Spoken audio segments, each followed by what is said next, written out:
Nakabaga na tayo kasi maglilitsyon tayo. Saan? Tutukugin na natin? Oo. Ano pang gagawin? Gawin natin. Tukugin na. Dalawa ang purpose nito. So, andito yung ito yung aking boss. Pero naman tayo sa style na yun. Sa mga Pilipino dyan, kahit lokal, sa mga gusto ng lechon, pag may mga okasyon, yan po ang aming sample. Isusum ko po, ha? Yeah. Yan po, ha? Mag-comment lang, lalagay po namin yung number ng boss namin dyan. Pwede siya kontakin. Lechong baboy.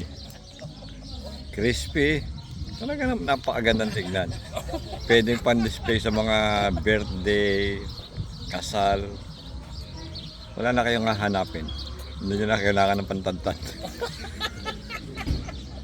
Durog-durog.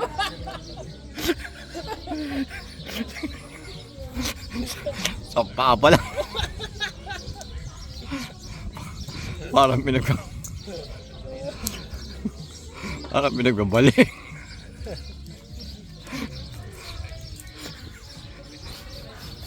Mardar talaga.